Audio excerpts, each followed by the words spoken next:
Where to start? Exactly, where to start? Is Solo a love story? Is it a spin-off prequel? Does it stand on its own as a movie? That's a hard question because Solo, I mean, we went to go see it because it's part of the Star Wars universe. We're dedicated fans. Mm-hmm. But, I mean, Solo in itself, there's a couple characters from the originals, but really you could see this, I think, without seeing the whole Star Wars. So you maybe compare it to like Guardians of the Galaxy or another sci-fi adventure movie? Do you think it stands on that merit, or did we just go see it simply because Star Wars was in the title? Well, I mean, I like sci-fi movies, so if this didn't have Star Wars on the end of it, I still would have probably saw it. Would you waited for it to come out in DVD though? No, because there's very few sci-fi like movies that come out in the course of a year, so that's true. I mean, Star Wars does corner the market, so to speak, on sci-fi. Yes. So this movie opens up kind of with a young Han Solo, Yes. played by Alden Ehrenreich. Yes. And I think Han Solo's supposed to be like 19 when this movie takes place, but I always felt like it was way older. Yeah, I did too. And actually, the actor had huge shoes to fill. Very big shoes. I don't know that this role is going to make or break his career, but I really felt that there was the charisma, the sarcastic wit of the Han Solo. He almost was too nice. That we've known from Harrison Ford. Yeah. You know, so I felt that was really missing. I didn't feel the connection. I didn't see him evolve to that, how he would evolve to that point, I guess. Yes. He was too nice. He was. He was really too nice. He did a good job in the role. Like we said, this is a big shoes to fill. Harrison Ford has a lot of iconic characters, but I just felt like you couldn't really compare the two. Right. Because there's only one Han Solo. Yeah. I felt too that there was a lot of new characters introduced that really didn't carry the story. Or left a lot more questions than you wanted at the end of this movie. Yeah. Yeah, I think that too. There was numerous planets that they were on and other ships they were on. Then there were some familiar characters, names that we heard. Like Lando. Yeah, and Chewbacca. Yes, and spoiler. Yeah. Darth Maul. Oh, right, that's right, yeah. Don't get me started about the Darth Maul. I just and where and where how. in the world did he come from? Yeah, exactly. And how is he still alive? Yeah. I know I seem to recall that he got cut in half. Yes, which we do see, I think, is like a throwback or a spoof of what happened to him. That happens to L3. L3. 37. Yeah, the droid. Yes. That's Lando's love interest. Speaking about love interest, though, we have Kira. Who was his old friend. Was it really a love story between the two? It was more like just two people who felt like they were never going to be together. Like every time they had like a romantic moment, pretty much every time they saw each other, they kissed. But at least it was a kiss that we could relate to. Yes. It was a real passion kiss. Thank you, Ron Howard. Yeah, unlike the Katniss and Peeta kiss, the Katniss and Gale kiss. That was. Let's equate it to Star Wars though. Yes. The Rose and Finn kiss. Oh. Right. No, these two definitely had some passion. They, it was believable that they loved or had. Like they were childhood sweethearts. I guess. I mean, now whether that love endured, I don't think so. Because obviously he was with Leia.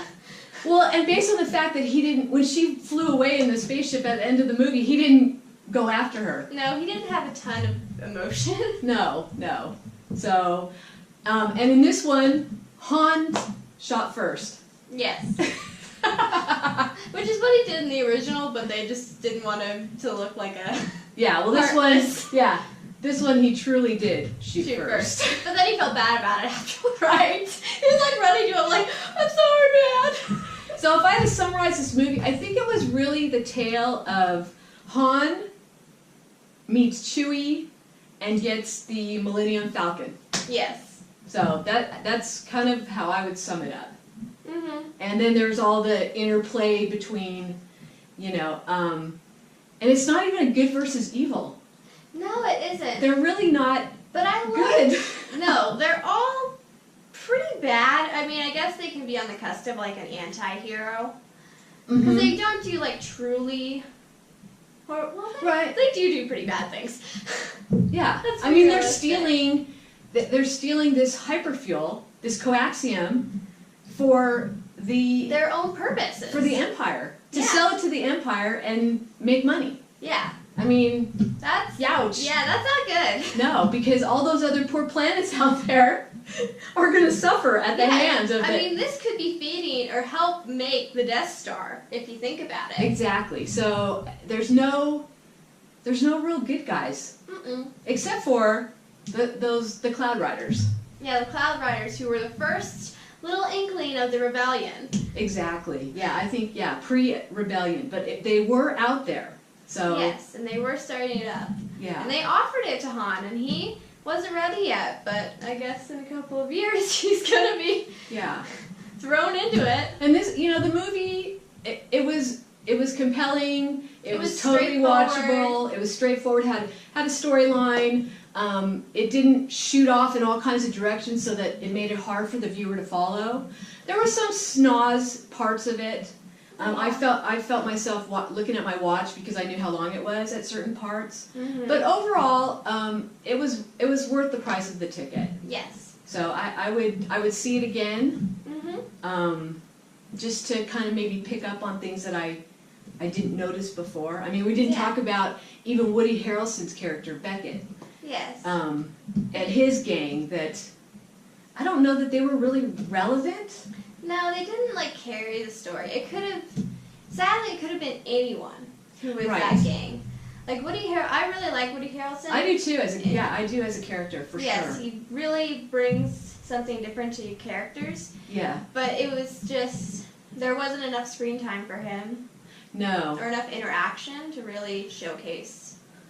Yeah, and I felt that too. I felt like even Kira, the love interest, I felt that there wasn't a lot of backstory with her either. No, you could kind of guess that she had done some pretty horrible things. Right. And you could tell she was well trained, like at the end with her fight with the leader of the Crimson Dawn. I mean, she was lying in wait, yeah. and she was waiting for her right moment to strike. It's always good though to see a character, a strong female character. And so It's just good to see a character who actually knows how to, think and does things methodically. right. It's appreciated. Yeah, and the battle scene wasn't like drawn out forever where someone could have died like 500 times. Yes, that happens so often. Exactly. So, overall, I thought it was a pretty amazing journey. Yeah, it was interesting. Yeah. So Gave us a little bit more backstory on Han Solo. he still isn't Harrison Ford. No. So, but we'll see what happens next. Yes. The saga continues. Yes. We got a Boba Fett movie coming out in a couple years. We have the next installment into the new trilogy coming out. Right. So So, we got a lot to look forward to. yeah. And hopefully they build and learn from different things that they've done in the past and continue to move forward. Yeah. Absolutely. So I hope you guys enjoyed this review. Please give this video a thumbs up and subscribe. We'll see you all next time. Bye!